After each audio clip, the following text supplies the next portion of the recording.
Hi there, I'm on the garage roof. The reason I'm on the garage roof is because, if you can see my diamond X510 dual band colinear, I want to take it down. And I'll explain why I want to take it down back in the workshop. Okay, so a couple of days ago I changed the coax on the X510, which is, the coax is roughly 20 years old. It was RG213 and I changed it for LMR 400, which has not made much difference on 2 meters, but I've noticed a considerable increase in signal on 70 centimeters, a couple of dBs extra. Anyway, when I did the N-type plug, I noticed it was slightly wet where it plugged into the bottom of the colinear. Now it might just be condensation, but anyway, I thought it might be a good idea to take it down and take the whole antenna apart, because it's in 3 sections, and just check to see if there's any water got into it over the years, because it's been there 5 years roughly and it flexes like hell in the wind. But I don't know why I do these things in the middle of, well, early November.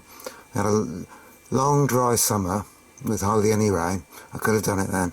Now we're in damp, wet, windy weather, basically. Anyway, the other reason is I was reading on the internet, this guy, a Dutch radio amateur, he'd bought an X510 second hand, and he was concerned that the matching capacitors, which I can zoom in on, which are at the base of the antenna, they apparently can sometimes not cope with the amount of power you put into the antenna. It's supposed to be rated at 200 watts, but they're piddly little capacitors, and there's some suggestion that they might melt, and I've been always a bit wary of running high power through it. I mean, I can run 100 watts on 2, 75 on 70 centimeters, but rarely do that, because I'm thinking, oh, those poor little capacitors, it's getting bloody red hot in there. Anyway, what he did was he decided he'd make his own capacitors. Just zoom out a bit. So he made some capacitors out of basically coax. He took off the originals and used some PTFE coax, because if you think about it, there will be some capacitance between the inner and the outer of the coax, and depending how long it is, you can optimize your capacitance to whatever you want, as long as you've got a decent LCR meter to measure it. And the capacitors in it, I believe, I don't know because I haven't looked in mine since I put it together, are 7.5 and 2.5 PF. So they're fairly easy to make up with short lengths of, here we are, we've got some here. It's PTFE coax, and if I just stick this on the LCR meter, I did a rough test yesterday. First of all, I've got to zoom out, and I might put the stand up, I don't know if that's going to help. As you can see at the moment, we've got like a stray capacitance from the leads of 2PF, so if I null that out, I get 0. Then if I connect my bit of coax, which I stripped, you can see I've now got 8.8 PF of capacitance, and obviously that has to be trimmed into 7.5 if I was going to use this piece, which I probably will. And the only thing that other thing that worries me slightly is when you mount it all back in the tube, the homemade capacitors will be in close proximity to the matching coil. So what he did was I can find the right bit. Yeah, here's this. he sleeved them with another piece of PTFE just to give it some spacing from the coil, the matching coil at the bottom. Well, I've got this bit here of another piece of PTFE coax, but I'm not sure if that's going to work or give enough isolation. But what I can but try, and I'm going to be very careful and take these capacitors off without damaging them, I hope. And then if all else fails, I'm going to put it back as it was. But first of all, I've got to get the bloody thing down, which is going to be quite an ordeal. I have to get a double extension ladder up on the garage, and it's quite a hassle. It's going to probably take me half an hour to an hour to get the antenna down. And when I've got it down, I'm going to just stick it on a short pole, and I'm going to look at it on my spectrum analyzer with the return loss bridge attached. Then I'll get some readings I can compare with when I replace the capacitors.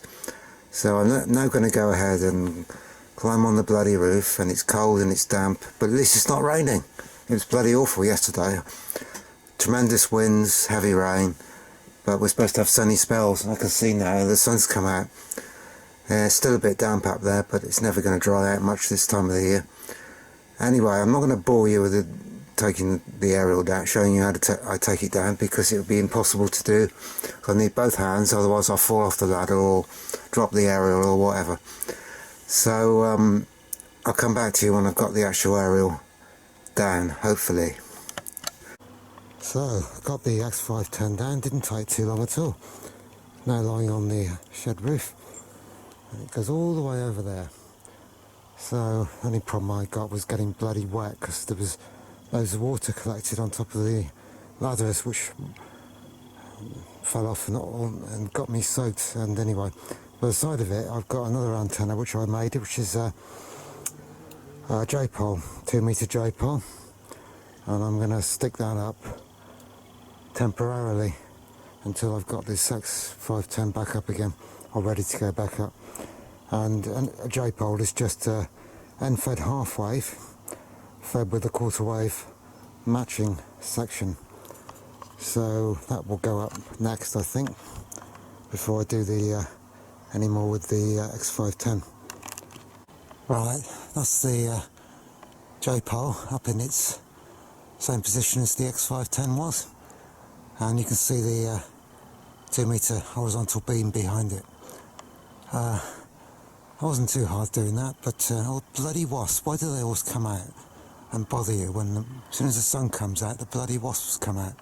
Anyway, I'll go and get this X510 put up again in the temporary position and do some tests on it before I take it apart. Okay, so there's the X510 in its testing position, and all I want to do really is get some data about how it's working now, and then after I do the modification. So I'll go back in and look at the spectrum analyzer and see what the return loss and resonance points are. Okay, so what I've done now is I've got a start frequency on the spectrum analyzer of 140 and a stop frequency of 450, and I've got a return loss bridge connected to between the tracking generator and the RF input, and I've normalized it so I'm getting 0 dBs on return loss. So I'm now going to plug in the X510. Okay, that's interesting. Let's go down to that bottom peak, negative peak. I'm guessing that's going to be 2 meters, and it is. Exactly 144,960. Okay, I need to write this down. When I can find a pen. So basically 145 megahertz and a return loss of 30 dB roughly. Now we want to look at the 70 centimeter end of the band, so I'll just do marker and say 430 megahertz. So 430 has got a minus 11 dB return loss, but that will probably drop off towards the middle of the band, which it's probably resonant at. So let's say we call that then its resonant point is 436 and a minus 21 dB. Well, that shows me there's not a lot wrong with the actual X510 as it is. I mean, if you go up to 430-ish, the return loss isn't great, but it's good enough, I guess. And if you go at the top of the band, 440, it's minus 15, that's fine.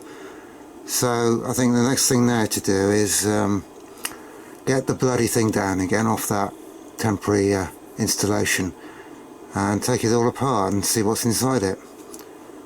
Okay, I'll go and do that. Okay, so I split it up into its 3 sections. I did that in the garage, but I brought it inside now because I don't want any humid or damp air getting inside these sections until it's all back together and sealed again. And I think Diamond have done a pretty good job with their design here, because there's absolutely no signs of moisture in these bits of foam. So I mean, their methods of sealing it looks pretty impressive. Yeah, everything looks very dry. I mean, what they use to seal it is this thing here, which is like a rubberized gasket type of thing. But anyway, now what I've got to do is I've got to undo this bottom section piece, and hopefully the whole assembly will slide out. So it looks like it's got an Allen key, which is I have to bring my selection of Allen keys in, and then we'll have a look at those capacitors inside. Okay, I've got it out, it's tube, and if you ever wondered what an X510 looks like, this is what it looks like at the bottom of the matching section onto the end plug socket, whatever. And it has exactly what was predicted, 7.5 PF capacitor, and the other one is 2.5 PF. So I think I'll take it in the shed and remove those very carefully. Should better do that with my Weller soldering iron, and then try and insert my own homemade capacitors. And I've got to put it all back together and shove it back on that temporary pole again and test it. And it's not all going to get done today, I'm sure. It certainly won't get put back up today. That's why I put the temporary antenna up. It'll be interesting to see how that performs compared to this, because basically that antenna I just put up, the J-pole, is the same gain as a half-wave dipole, because that's all it is, just a half-wave end fed. And this is supposed to have 7 or 8 dB gain over a half-wave dipole. So that's the next stage, get this back in the shed. Okay, so I've got the old capacitors off, and where are they? Yeah, there's one, that's a 2.5 and that's a 7.5, keep those safely. And as you can see, I've already made one up, that's a 7.5, and I'm just about to cut the 2.5 when I can get this bloody tripod thing, whatever you call it, out in the right position. Anyway, at the moment it's reading 3.97, so I'm just going to trim bits off it, and the reading will change as I do that. 3.7, 3.6, I've got to cut more than that obviously. 2.98, I'm looking for 2.5. I'm just going to check my null again. My null is fine. Connect that back up. Oh no, the bloody thing's turned off. Right, let me see. I've got to null my cables out again. Right, now back to cutting this. 2.6, well, not far there. Tiny little snip maybe. 2.6. actually went up. It's really precise when you get this. Wonder what the old ones measure. That's near enough, 2.56. Let's try an old one. This is the 2.5.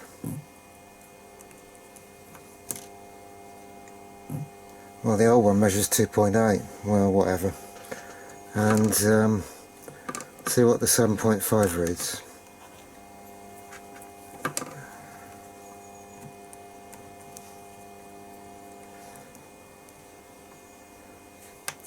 It reads more or less 7.5. Yeah, okay. Well, that's going to have to do then, I think. I've just got to get those two little PTFE capacitors soldered on. I'll do that off camera because it's too hard. Okay, it's as done as it'll ever be, and I've sleeved them with PTFE like he suggested. But I'm really concerned about all this length of coax. It's going to have stray capacitors all over the place. I mean, that's going to be close to that brass ferrule.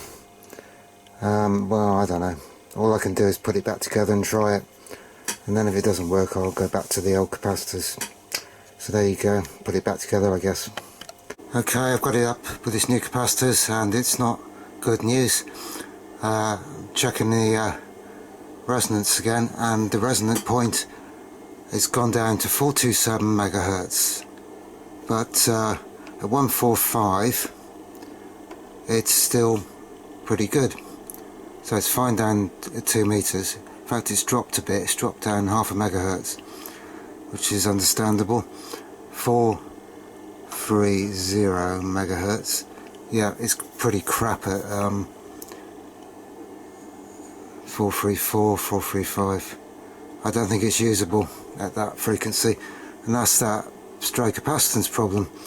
So I think before I give up on these homemade capacitors, I will take it apart and just chop a little bit off the longest capacitor, the 7.5. I think that will drop it down a bit in resonance, so I'll just go and do that. Oh god, after enormous amounts of hassle trying to lift that bloody aerial up and pull the connector bit out the bottom, I chopped about half an inch off, and I think I've achieved success. Well, I ain't doing any more with it, that's for sure. I've now got a resonance point at 433. Go to 438, minus 15's more than good enough. Minus 30, yeah, 430 is good as well. 145.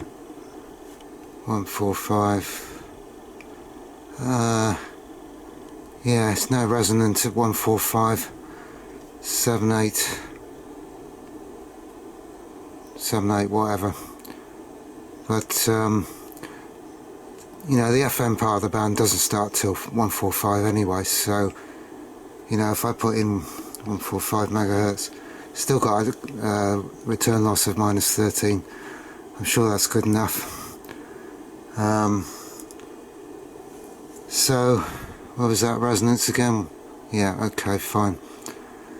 And the other end was 430 megahertz. 433 it's now resonant at on that part of the band.